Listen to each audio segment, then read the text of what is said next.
going on, guys? Welcome back to an episode of Behind the Music Biz. Today, a very special guest. She's been a homie of mine for about 10 years now, which is crazy thinking back. She's back. She's up in New York. She is the founder of a company called Country Swag. I knew it back as New York Country Swag. We got our girl, Stephanie Wagner, with us. Steph, so good to have you back in town. Thanks for coming and doing this. How have you been, homie? Thank you. I'm so good. Thank you for having me here. I'm so happy to see you and to be back. I freaking love getting to be here and just seeing everyone and catching up. So, yeah. So what has this trip been all about? Honestly, it was super last minute and nothing like too specific, which actually has been the best thing that I needed. Yeah, those are the best trips when you could just come down without any assignments and just hang out with your friends. Exactly. It's like not too chaotic. I got to like throw a few texts out, see who's around, have a lot of good conversations, lunches, dinners, and all that.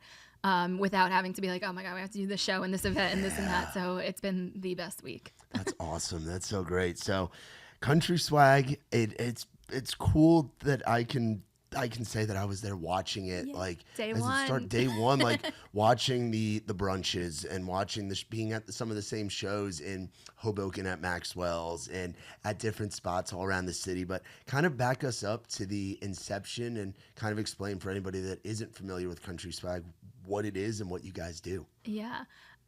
Okay, so Country Swag is a media outlet based in New York City for country music, the only one. Yeah. But the idea behind it originally was my background is in hospitality and events. So years ago, I started doing a country night event just because I was a fan in New York and nobody was doing it. And we started throwing these events and they were just so much fun. Like we'd have a DJ on and we would do like a red Solo Cup special and just your typical gimmicky country stuff. Yeah. And they were so much fun and they would be like packed. And honestly, nobody else in New York was doing anything country related. But there were fans there and I was a fan and I was like, well, how do I like keep doing this and keep bringing people together? And the hospitality group that I worked for owned several venues. So they were like, well, let's bring this event to another venue. Yeah. And at the time I was like, okay, well, how do I make it known that like the person who threw that event is now throwing it, here or whatever. And I was like, I'll come up with a name and put like an umbrella name over it and we'll call it that and blah, blah, blah. And I was like, we'll call it Country Swag because my name is Stephanie Wagner and everyone called me Swag. So it just made sense. And I was like, I'll start an Instagram account and we can do merch that we can sell at the events. And when we're not doing events, I'll post about some of like the new artists that are coming to town or shows that are coming to town. And at the time, my whole thing was like we were getting like Luke Bryan at MSG, but nobody knew who Thomas Rhett was, who was opening for him. So I was like, I want to be the person who's like, get there early. Like this is, a new song that's out, a new artist. And that's kind of how it like really organically started and just really grew from there. And we were just doing these events and now we're coming up. December is our 10-year anniversary. So exciting. Which is crazy. Yeah. It's so crazy. And it's wild looking back at the baby artists of 2015. Yeah. And 2016. Yeah. And I mean, it's like Luke Combs, Morgan Wallen. Like those are the people that we were like seeing at like 100 capacity venue in New York City. Mercury Lounge. Yeah, literally. And now they're playing MetLife Stadium. And that's been really cool too, to be like, I mean, I was just saying to somebody like the coolest part with Country Swag is like having so much content from those early days and being like, these are the artists we were talking about and look at them now. And it's like kind of full circle because now I'm like with the new artists today that we're talking about, I'm like, a lot of people trust our opinions because we've had such a good track record of being like, this one's going to be big, this one's good, Yeah. So yeah, that time period of country music was insane and it's crazy how much has exploded ever since. Yeah, it's like and it coincides with like the boom of Nashville. Mm-hmm. Like I feel like Nashville became the cool spot in Right. those years, like 2013 to 2017 or 2018 is when they say like the boom really began. Yeah. And that's when you guys were starting to do the shows. And I was happy to be at those shows. I remember like the cruises going around the Statue of Liberty and stuff. Like, and an artist that I know you've had a connection with forever is Russell Dickerson. Yeah, and my boy. And now to see him doing what he's doing, but you knew him back in those early days. Yeah.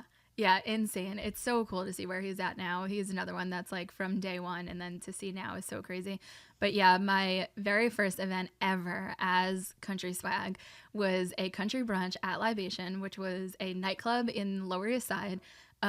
Did not make sense to do country music there, but we were like, country music in New York City doesn't make sense either. So we put this brunch event on, and I was looking for an artist to come play it. And I think we put tickets on sale. We were like special guests, blah, blah, blah. I had no idea how to book an artist. had no idea how like live music works. I truly like was just making things up as I went on. Yeah. And we were selling tickets. It was getting closer and closer. And I was a fan of Russell. He had just put Yours out, but he was still an independent artist, didn't have, an album out or anything like that. But I was a fan of the song. And then about a month before that event, I went on the Florida Georgia Line cruise and with a bunch of friends. And Russell was playing like a midnight set.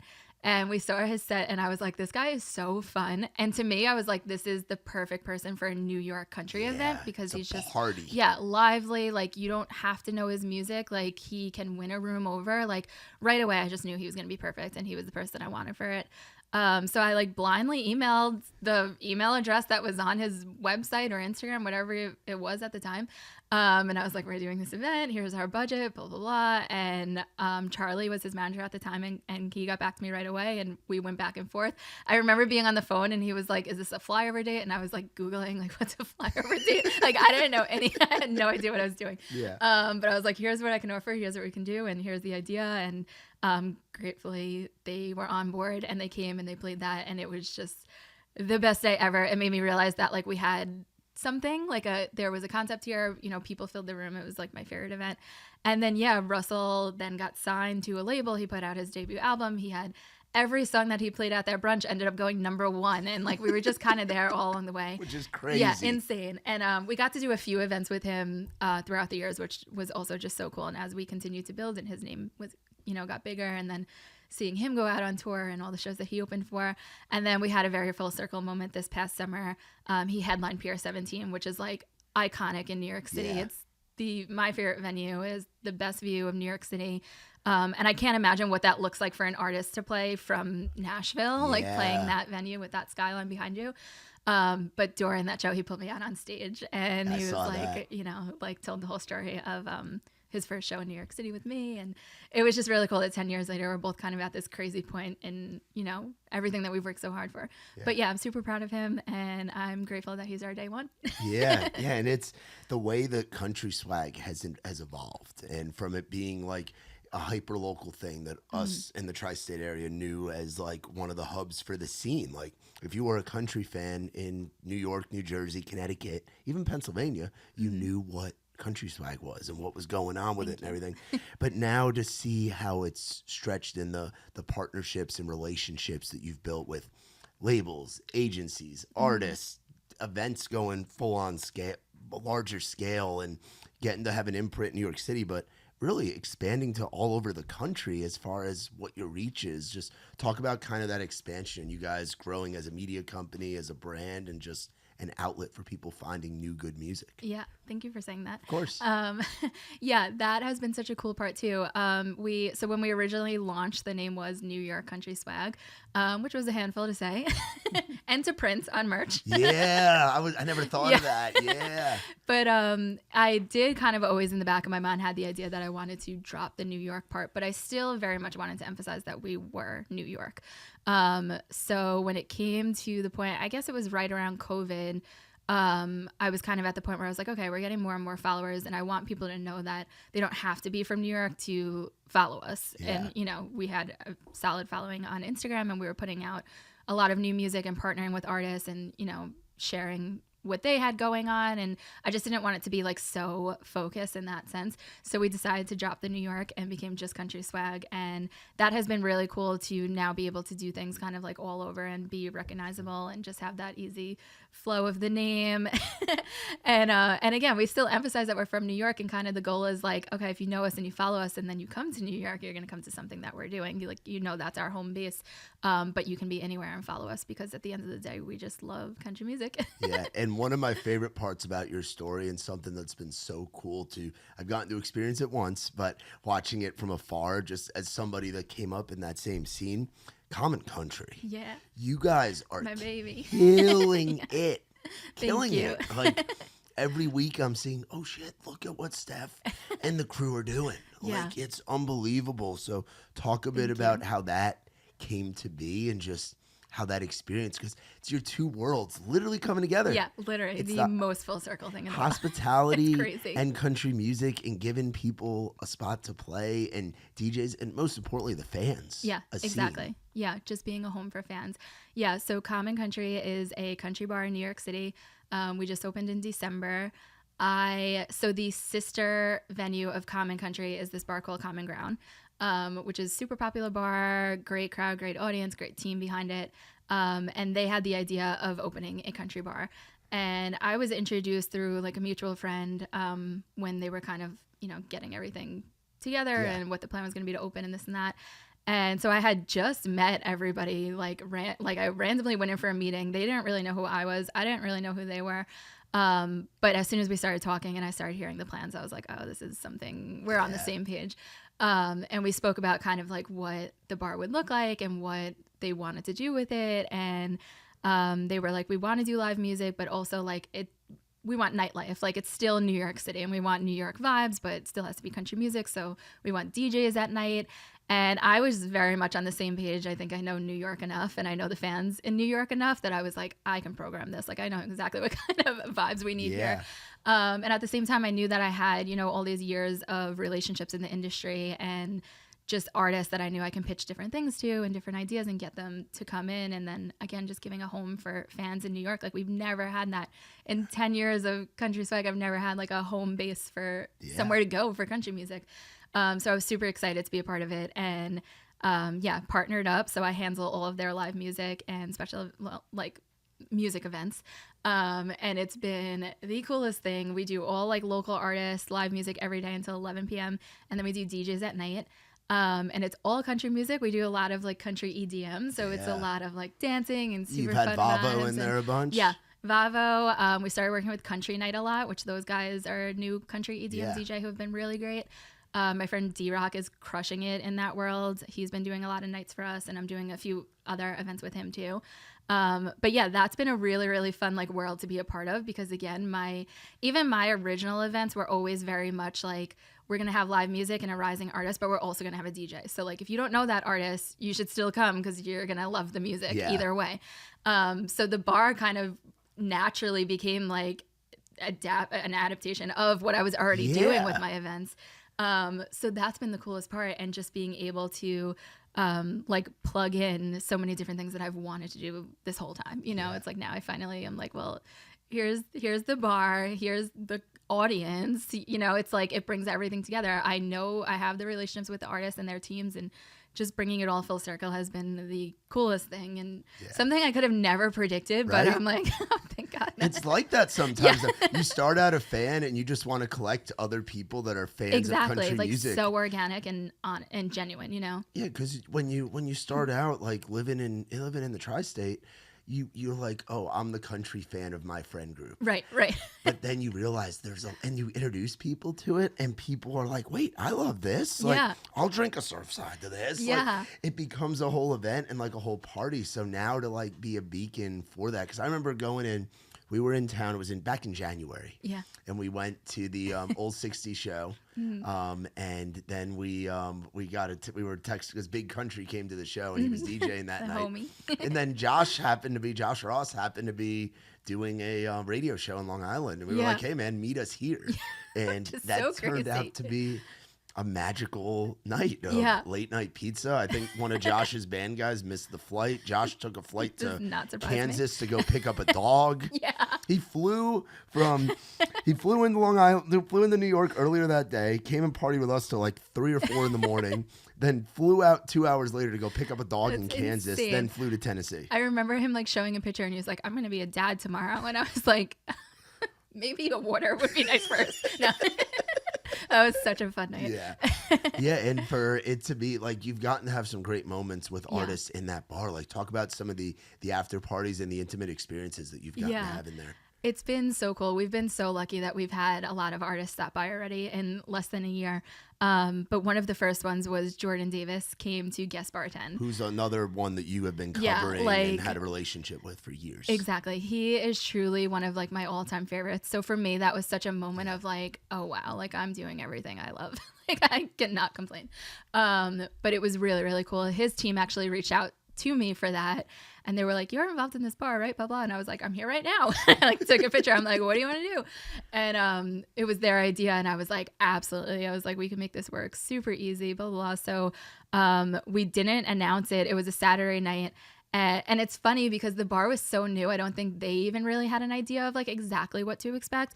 And they were like, we do want to make sure it's like packed and, you know, it'll be like a good like turnout and like hype. And I was like, trust me. I'm like, this bar from day one was like packed, and which is crazy. That blew me away that night that we went there, that there was the line, and thank God we had you and Chris to get us in there.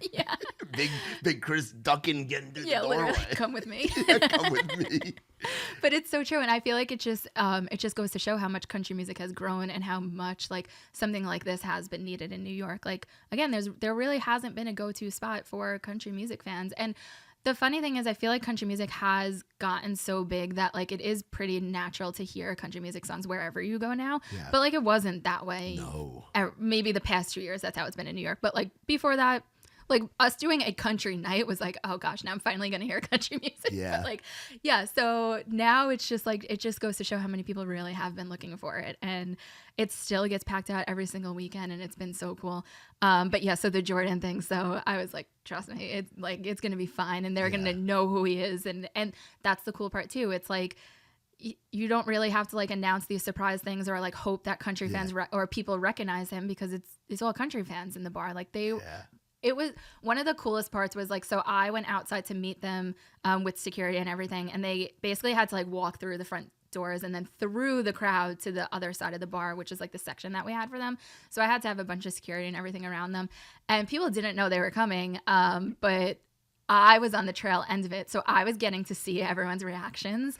I keep saying I wish I had like a phone taped to my head, because it was so cool to see people like turning around and being like, that's Jordan Davis. Like we're in New York City. This guy just like it was just such a cool moment. And then him and his whole crew were just super, super fun to hang out with. It actually, I think it was his birthday at midnight, and I think him and his wife have the same birthday, or they're a day apart, something like that. But so they were both celebrating their birthdays. We did like a birthday cake for them. And then he jumped behind the bar and was like a complete natural, just like making drinks and like he was very comfortable.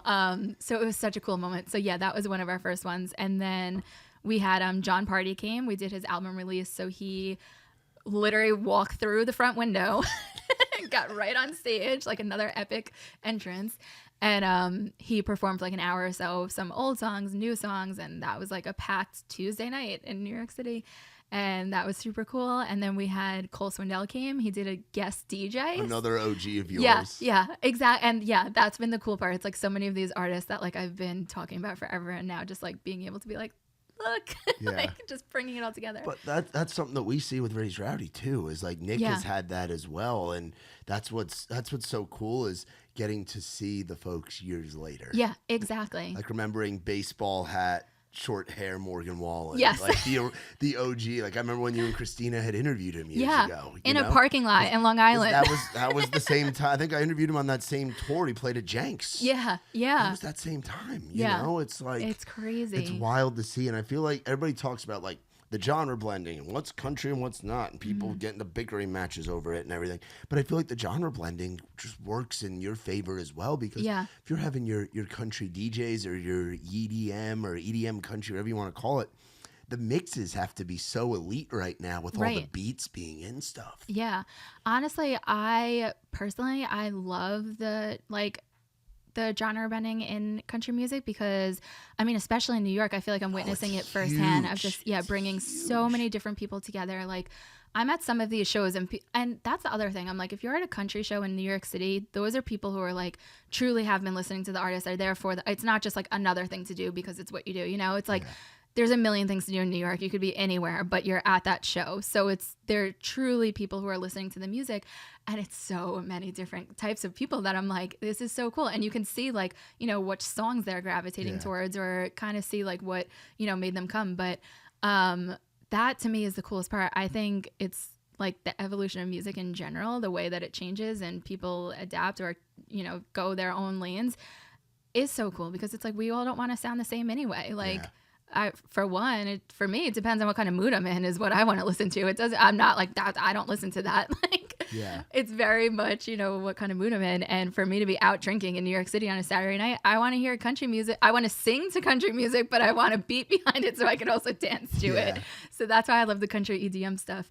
But even that has been cool. I've always been an EDM fan too. Me so too. yeah. I remember like Dead Mouse, Avicii. Yes. Like I'm like ultra deist. So like now like seeing some of my favorite DJs that I always listen to now remixing like some of my favorite country artists. I'm like, this is the coolest thing. Like and you don't have to be a fan of it, but like I am and other people are. Yeah. So that works for me. Baskin Robbins and Cold Stone have different flavors of ice cream for everybody. Yes. There's a different flavor of country music, of rock music, of hip hop. There's a flavor for everyone. Yeah, 100%. Like, but how wild do the mixes get? Like, will you hear like a Zach Top song go into like a Wallen song, go into like a Zach Bryan? Like, do they mix the neo-traditional in there? Yeah, so I would say, the funny thing is it's definitely like a very like eclectic mix of songs. And the funny thing is like, because you can mix a song based on like the lyric, like if it ends with what, like for example, my friend D-Rock, he does a lot of the country EDM stuff and he's super talented. And we were talking about songs that work together and he was mixing the song up, down. And I was like, oh, you should mix down with like something else into like another song that says down. And he used I'm Going Down, that song. So it's a completely different genre, but the mix works so well that I was like, this is such a cool concept that like now you're not expecting to hear that.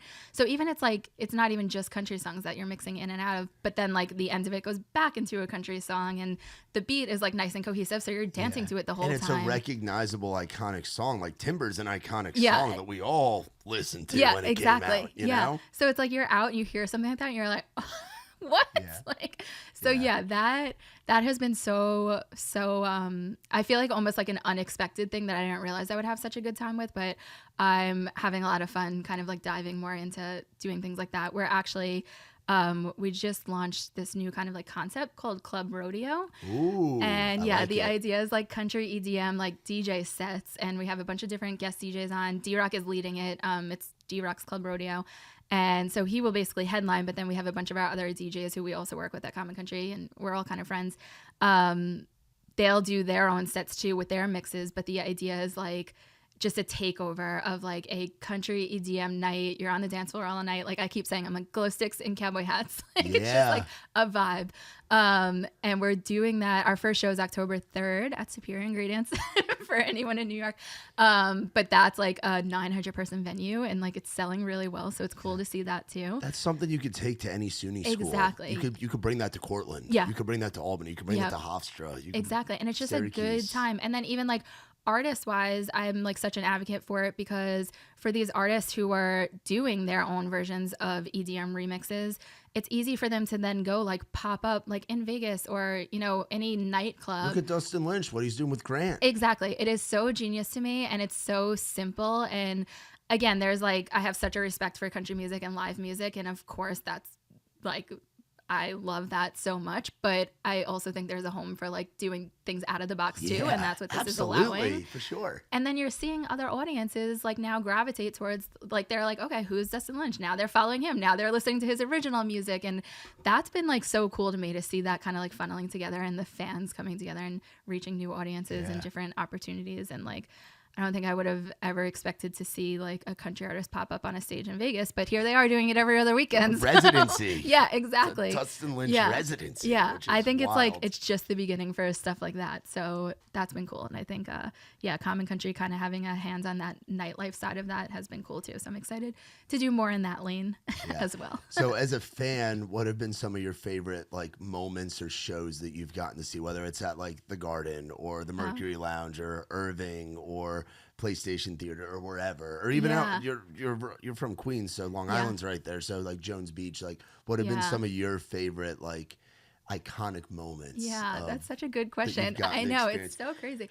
To me, I feel like the coolest part has always been I think a lot of times country artists don't even expect the fans in New York, and like I feel like you just feed, like they have a different energy about them that fans just feed off of. We're hungry for it because we don't freaking get it all like the time. We're hanging on every word. Exactly. Yeah, because we're not going to get another country show for a couple months. Exactly. Yeah. And that I think is like always my favorite. part of any show in New York. But Jones Beach is one of my favorite venues. That's outside in New York. That's like typical summer staple. Like you are out there, you're tailgating, you're out on the water. The sunset's always great. So I love shows out there. And then Pier 17 is another one of my favorite venues just because of the skyline. So what's like a favorite show, like an artist where you were like, that show, I wish I could go back and live that show again? Yeah. Okay. Well, this is like kind of bookend, but like Luke Combs' Mercury Lounge show was like 200 people back in 2017. It was his first time ever playing New York City. Yeah. That show specifically because I remember being like, oh, this guy's good. Like, and no, we didn't really know who he was, you know? Like, I was just like, that guy's good. That guy can sing. Yeah. And Hurricane was the only song out at that point. And then that was always one of my favorite, like, early on shows. And then to see him at MetLife was just, like, such a surreal, like, it just brings me back to, I'm like, how? Like, all these people. So Luke Combs is always a favorite. I'm trying to think off the top of my head. The ones that pop into my head, because I had experiences doing it too, the Kenny Chesney tailgates. Oh, yeah. At MetLife. That is like a holiday. That's what I'm saying. Like you think back, for as much as we've always been starved of getting the shows that folks down in the Southeast or the Midwest get, there's like Kenny Day's a holiday. Yeah. Like FGL doing those stadium shows. Yeah. Zach Brown at City Fields. And it's like, those are the ones where I feel like it's like your friends who aren't country fans are like, oh no, I'm coming to that. Like they don't even know what artist they're going to, but they're like, they know it's a good time. Like those tailgates are so much fun. Yeah. You guys used to do buses for those, right? Yeah. You still do? Yeah. We didn't do any this summer. There actually weren't any MetLife shows this summer. It's also like you're a little busy running the venue now. So it's a little bit going on. I think the crew understands that Steph's a little busy to be booking a bus thing because she's booking bands and DJs every night. Yeah. My phone is blowing up 24/7. But I love the bus days. I feel like they're a lot of work. Gratefully, my brother helps me with a lot of that stuff, and especially the heavy lifting. So it's always worth it in the end, but it's usually a lot to put together. But those are the days where it's like, oh, it's so worth it. Everyone being together and just like having the best time ever. It's like, you can't beat that. I love those days. And then popping the tents up and playing beer pong. Exactly. And jamming out. And then some people don't make it back on the bus.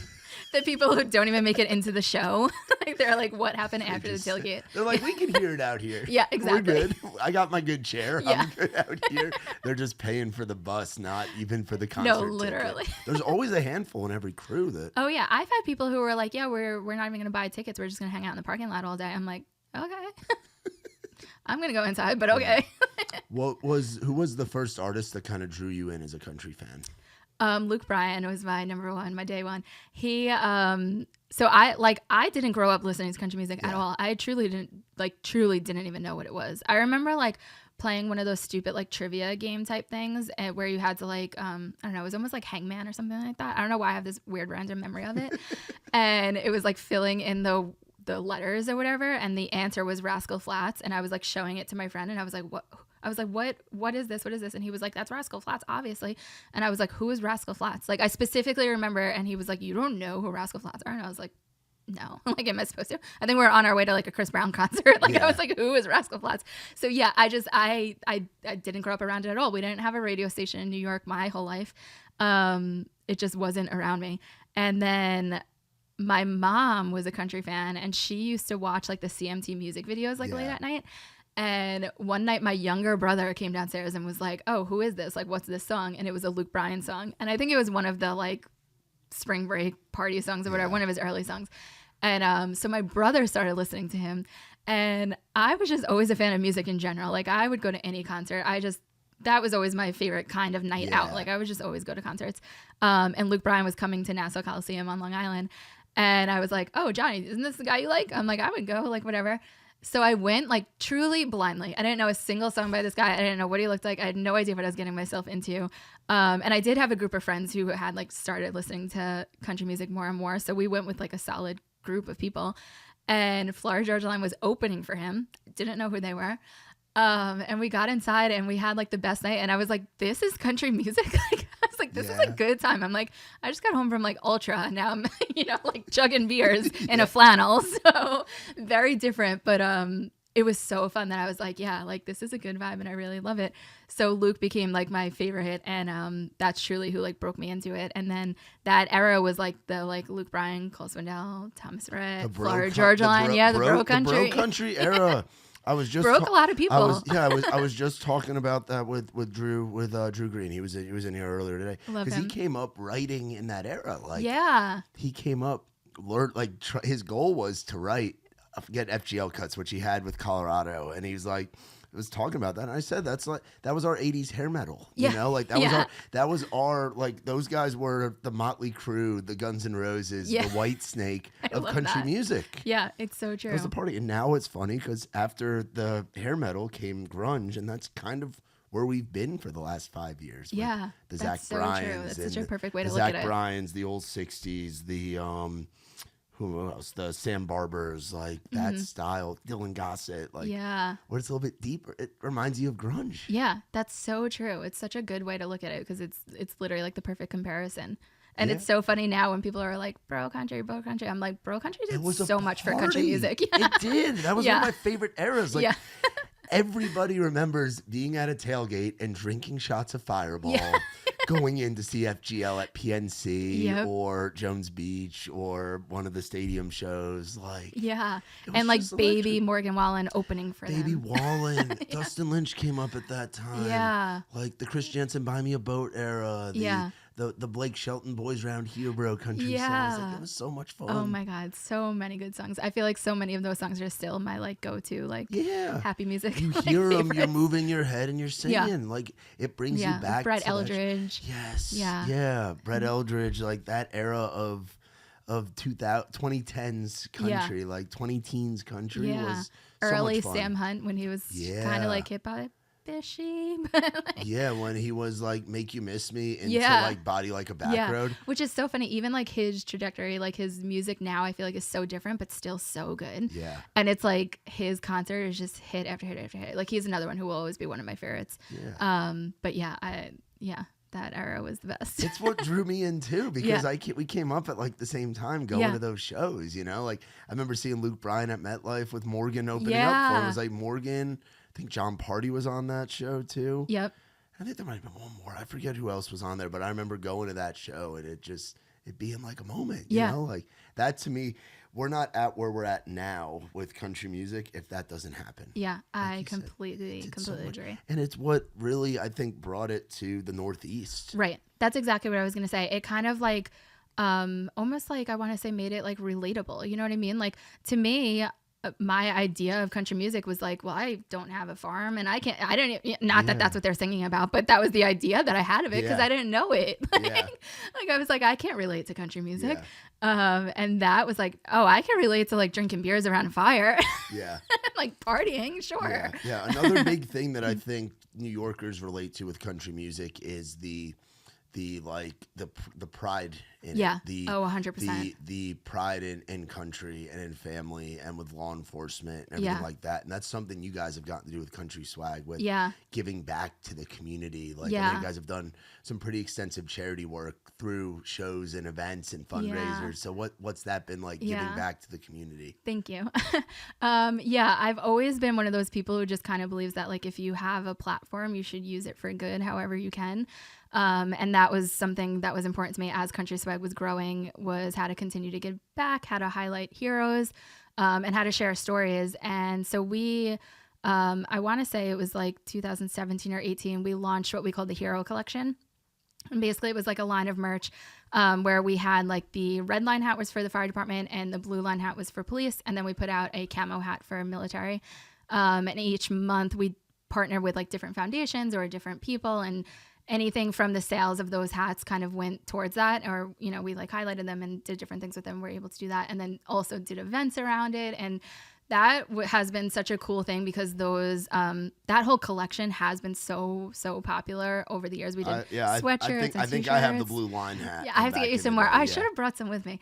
We'll do a merch swap for sure, because I know Nikki T would love to have some as well. So that has been so special. And over the years we've continued to push that side of it. We also had, so one of my good friends, his name was Timmy Klein. He was a firefighter. He passed away in a fire 3 years ago.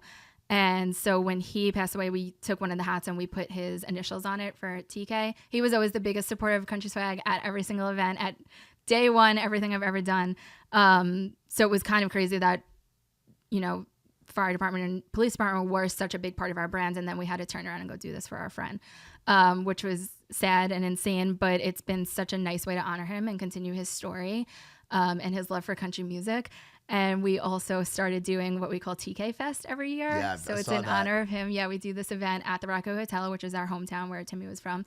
And we partner with his firehouse, and we put this big event on where it's just like a day of, we have a country cover band. They play music all day long, and we have a DJ, and we do line dancing, and it's just like a really, really fun way to bring everyone together. And it sounds like something that TK would have been at. Exactly. And if that's it weren't always for been the somebody idea else. of like, this would be the perfect day for him. Yeah. You know, he'd be right on the dance floor. It's crazy that we had started that to begin with and then had to use it in that way. But it's been a really, really special way to honor our heroes, and because that's what they are and they don't get enough. And now we see these hats everywhere we go, at every show. A lot of artists wear them, and that's been really, really cool. And like you said, American Pride is such a big part of country music fans, and I think that that's what also makes me so proud to be a country music fan. It's been really cool to use that in that way and you know, highlight our heroes. Yeah, be a part of something special. Yeah, and that, like you said, the ability to give back in the community is so big, and NYPD and FDNY culture is so big where we're from. Like, everybody knows somebody either directly or knows somebody whose brother or sister or Exactly. cousin. It's such a like New York thing, Yeah. you know? Like, Yeah, it is. Because I think just everyone has so much respect for them, and Yeah. Yeah, so talk about the media side now of like, you have a staff of folks that kind of give, because it takes a village. Yes. It does. Don't and we know it? You did it for a long time by yourself, and have had team members kind of, because you have people that like come and go, but I feel like right now you have like your team of folks that do keep this thing going, keep the train going, and get it to the level of where it's at. So talk about kind of how you've built the team of Country Swag and the staff that you have on and the different facets. Yeah. It's been so great. I'm very grateful for everybody on our team and all of the work that they do, because they truly keep me going. Yeah. I would not be able to do it alone. But we have Erica, who is like my right hand. She handles all of our website content, all of the written content. She keeps me like on track with all of the new music coming out and album reviews that we do. And we do a lot of partnerships with like labels and artists and helping to promote their stuff. So she helps kind of lead that and making sure that everything's getting out timely, getting posted on our website, getting posted on social media. So she is a huge, huge help. And she's actually been with us, I think like 7 years now. Yeah. Pre-COVID. So she is so great. And then we have my girl, Katie, does a lot of our content. She does all of our like videos and special events and photos and stuff. And she's super great. I also met her years ago. My like fun fact with Katie is she shot for one of my events. And when I met her, she had just moved to New York City, and she was like, I'm from Michigan. I grew up around country music. I love it so much. And I've been looking for something in New York that's country music related. And then I just happened to be introduced to her through a friend. And she was like, now I'm shooting for a country music outlet. Like, this is everything I wanted. So that was kind of like eye-opening for me, because I was like, wow, how many people in New York like moved here from somewhere else, and they grew up with country music, and now they're looking for it. A lot of people. So, yeah, exactly. So Katie has been so great with content and helping me with that. And then we have Lauren Davidson does a lot of interviews for us. Lauren. Yeah, my girl. I remember we saw her open a lot of shows back in the day. Lauren is so great. She's super talented. She's a local artist. And what's cool too is now she plays at Common Country too. Nice. So yeah, we are pretty much always speaking, and she does a lot of our on-camera interviews. Yeah. And she's just so natural at it. She knows the music. She can talk. She's used to performing and being in front of people. So she's so great at that, and I'm so grateful for her too, and all of her help. Another one I've known since day one. She's been so great. And then we have a team of writers who are kind of like freelance, and they'll pick up pieces when they can. And my girl Nicole does all of our album reviews, and she is super well spoken and very much knows music very well, and like can write about it. And like, I specifically will wait for her review of an album just so I can read it first and then go listen to it, because I'm like, she'll point out things that I probably wouldn't have picked up on. And I'm like, oh yeah, okay, now I want to listen to that song again. So yeah, she's super great. But yeah, there's so many people. And then our team at Common Country is just amazing. I feel so grateful that they are the best people to work with and so much fun. And they keep everything running at Common Country. So I'm very lucky for the people around me. Well, good people attract other good people, and nice. It's people that are passionate about the music. Like, it's the music's first, right? You know, the 100%. music and making sure that the scene has that beacon, right? You know, and that's what you built. And it's also like so many.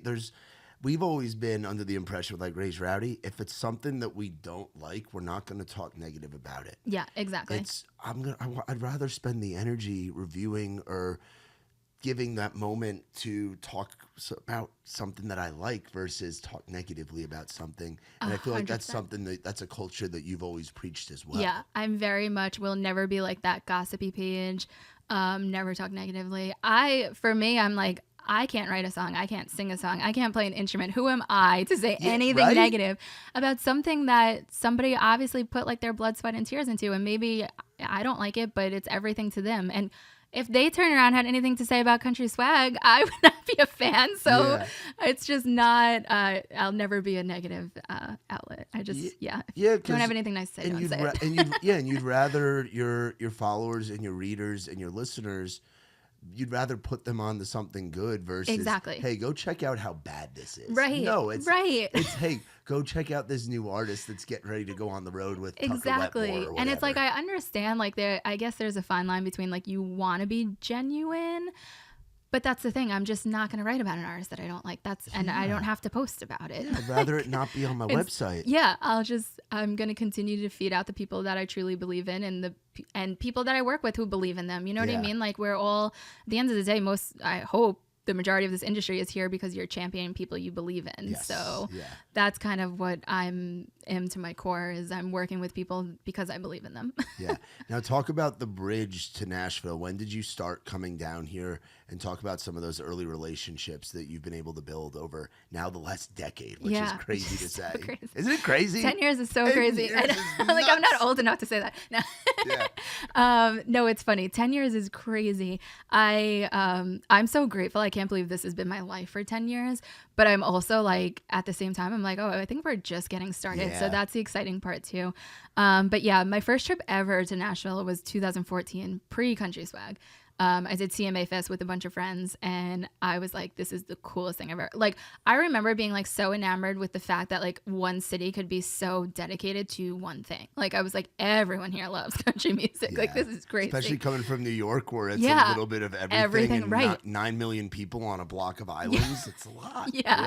Yeah. So I immediately fell in love with Nashville. I knew it was something that I wanted to be a part of. I had no idea how I was going to be a part of it. But I knew it was something that like truly spoke to me. So when I started Country Swag, I didn't know anybody in the industry. I didn't know what I was doing. I had no idea where to begin or what to do or who to speak to. But I like truly just very organically and naturally kind of like seeked advice and people and reached out and had conversations.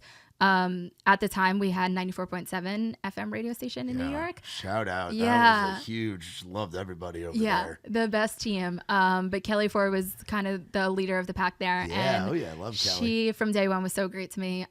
She actually hosted the first country events that we did, even pre-Country Swag, when I was doing them at Bungalow and Rockaway. So that she was the only person I knew in the industry. But she was very supportive from day one, and she would answer a lot of my questions and have conversations, and I was always very grateful for her. And then with that, 94.7 was doing a lot of like events with labels and artists and stuff like that. So I had just started Country Swag, and they did an event with, I think it was Randy Hauser, and then like the next day it was another event like with Granger Smith. So it was 2 events in a row. And I was kind of like paying attention to who was there, who looked like they were like working, you know, like who was part of it. Who were the suits? Yeah, exactly. Yeah. And at that point I knew pretty much the whole team at 94.7. But there was this one girl there who I could tell was like running doing it. And I was like, who is this girl? Like, I need to try to meet her. And I went home that night and I went to the location on Instagram and tried to find like tagged photos. And I found the girl in a photo, found her name, found who she worked for and what she did. And that was Jo Jamie Har from BBR. And she was like head of marketing. And I found her email and I blindly emailed her. And I was like, I just started this company called Country Swag, and this is the idea of it. And we're based in New York and blah, blah, blah. And next time you're here, like, would you ever want to do a lunch or coffee or blah, blah, blah. And she so like graciously emailed right back and was like, of course, like, love this idea. Like, let's meet, blah, blah, blah. So she was, again, a day one, sat down with me, gave me a lot of like really, really good advice. Gave me like tips on like who I should be reaching out to, what I should be trying to do. And from that, she has been like truly somebody who's been in my corner since day one. I'm so grateful for her. And she's been so supportive of Country Swag and truly has become one of the best people in my life. And she's one of the like power players. Yeah. Like, oh yeah. She is running this town. Now, she is one of the people. And I think I met her through you briefly. Okay. It's funny. I've been in town now for 7 years, and I don't think I've seen her, like, but I saw her back in the day it was either at Starland or it might have been Maxwell's or somewhere in the city, because I remember hanging out getting introduced to her through you and Christina. That's so funny. Back in the day. Yeah, no, she's the best. And honestly, that's kind of what's funny with being in New York, because as much as like we weren't really part of the Nashville bubble, so many people were traveling up there, and that's why like it worked. One. Exactly. It's the biggest media market in like the it world. was like, even if we didn't have shows there, everyone was coming up for the Today Show or Good Morning America or like off, like I don't know, any kind of like press related thing, any album that was coming out, they were coming up there for media trips. So there definitely was a lot of people often in town. And then the kind of like great thing for us was that we were able to get that like one-on-one time with them, where like if I were in Nashville, it would probably be a lot harder because there's a million people doing the same thing. So that over the years has been super beneficial too, to be able to build out those relationships. And again, it was just always very organic and like genuine. Like it was just kind of like, I just wanted to meet more people. I wanted to learn more about the industry. I wanted to make friends in the industry. I wanted to help. There were artists that I loved and I wanted my friends to love them too. So how do I make that happen? Yeah.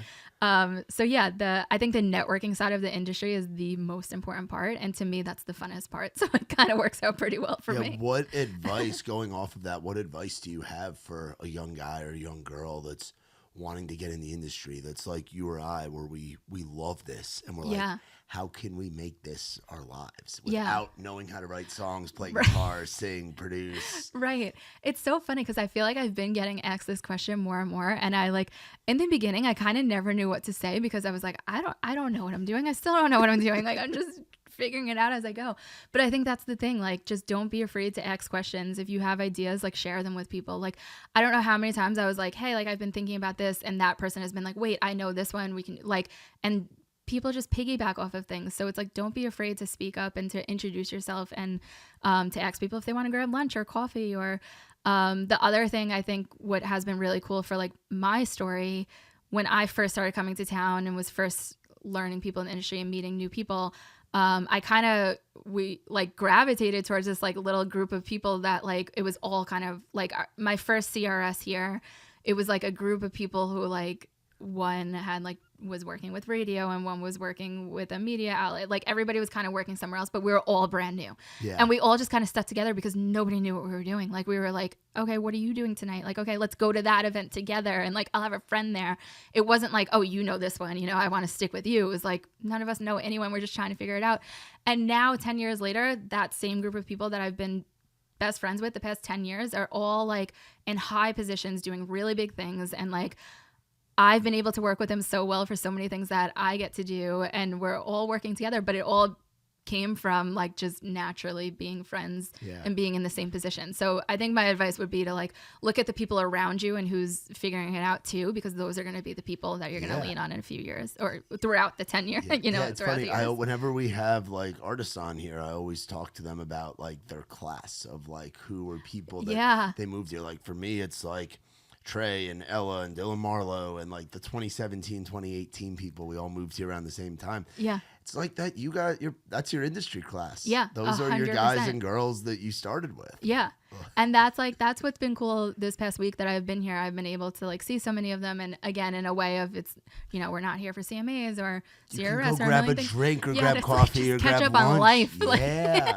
Like these are your genuine friends. Yeah, exactly. And you happen to get to work with them doing something you're passionate about. Exactly. And that's the coolest part. And I'm so grateful for that. I always joke around. I'm like, I literally live like a double life. It feels like sometimes because I'm in New York. So it's like, okay, I go home now to like my, people who don't talk about music 24/7. Yeah. And I love them. But I'm like, being here is my like alter ego of being like, oh, this is my whole world. Yeah. Now and my people. Now what is the future for you and for Country Swag? Like what are some things that we're excited about now getting into? It's crazy we're in September of 2025. I know. I feel like this year way too how, fast. How old are you now? 35. You're 35. Don't include that. No, what do you mean don't include? No, we're in our third. We're like right around that same generation. Yeah. But it's like I always heard when I was a kid, I was like, when you get older, time goes faster. It does. It does. Yeah. Like a stupid amount faster. Yeah. It's crazy. You know what's so funny? I feel like I never thought I would be one of those people either who was like conscious about their age. Like I never really thought it mattered. And now that I am getting older, I'm like, oh, I wish I was younger. I find myself feeling that way.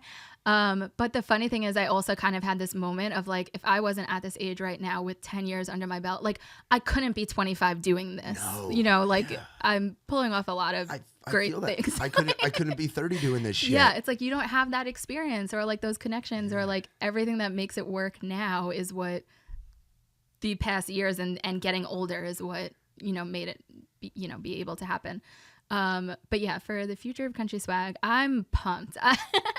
I feel like we are at such an exciting point right now, just with country music in general, and being in New York and having Common Country and just all the things. And we're growing, like consistently still growing every day.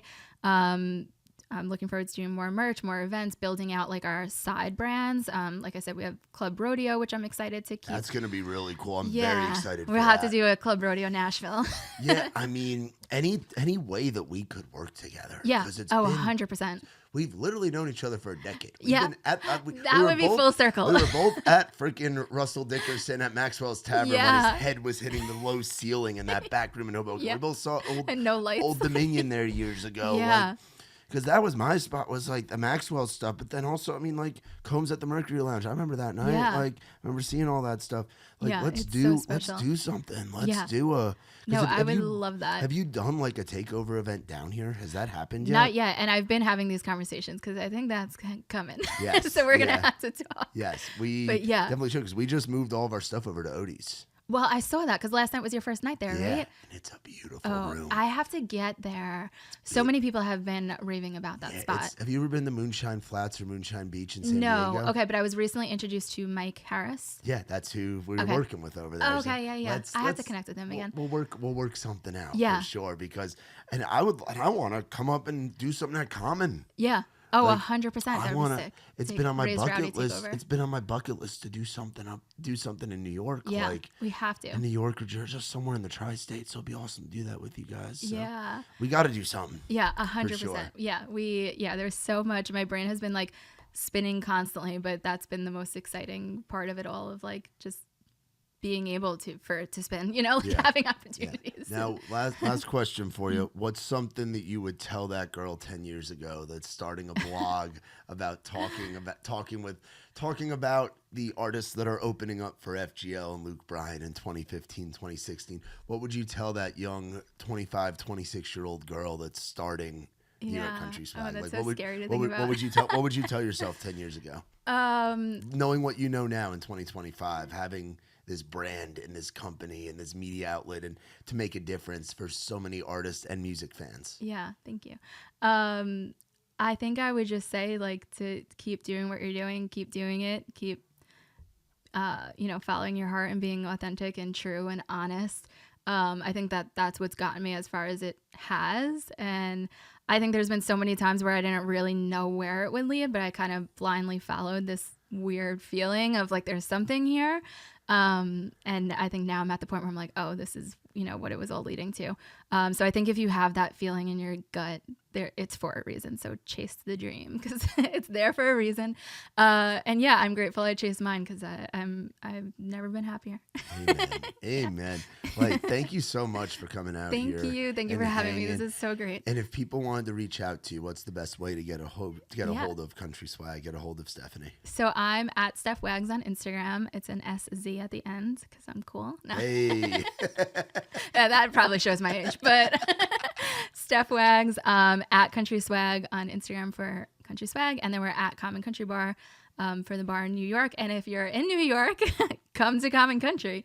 And if you're there October 3rd, come to Club Rodeo. It'll be the first one ever and hopefully first of many. Yeah, that's awesome. Well, thank you so much for coming on Thank and hanging you. out. Shout out to our friends at Surfside. Yeah, we love you. You guys are an active. It's funny. So Common Country, I don't know if you know this. I was talking with Brandon. Biggest seller. You guys are the #1 Surfside bar in New York City. Yeah, I'm so proud of that. The #1 selling bar of the Has #1 nothing to do with me being there every weekend, I swear. Well, I remember we were there with Josh. Josh ordered like 6 buckets of it and like 2 bottles of Jack. I'm like, yo, Josh, you're in New York, bro. You got that? He's like, oh, we got it. Label's paying for it. I'm like, oh, it's all It'll be $2 million. It's all recoupable. Yeah. But no, so that's awesome too. That's why I'm saying I'm like, we could totally do something at CC with you guys. Yeah, like, no, that would be so great. We'll do a takeover. It would be awesome. Dude, we'd be so down. Get Nicky T. And he's been in like his set it off era. He's like the little boozy, like set it off where Nicky T's just been partying like it's 2017 here lately. Go. You gotta live that way, I I'm think. like, yo, if we can get some of our rowdy folks up there, I'm like, I want to show them how New York City gets down for country we music. should program something and truly do like a whole takeover. I think that would be great and bringing all the brands together. That would be freaking awesome. Yeah, That'd be so 100%. cool. But shout out to our friends from Surfside. No bubbles, no troubles. It's not a seltzer. It's a Surfside, damn it. Shout out to our man Brandon Berman, by the way. Yeah, Brandon, a mutual homie of ours. He'll have to be up there for that event. 100%. Yeah, we'll have to send him a picture after this too. We will for sure. We definitely will. Be sure to check out Country Swag. Check out all the album reviews. Get some merch. And if you're in New York, you're in the tri-state area. Even if you're outside the city, like I grew up outside the city, but I'd always find myself going to events and stuff. If you're a country music fan in the tri-state, I know we got a lot of folks in like New York, New Jersey, Connecticut, PA that watch this stuff.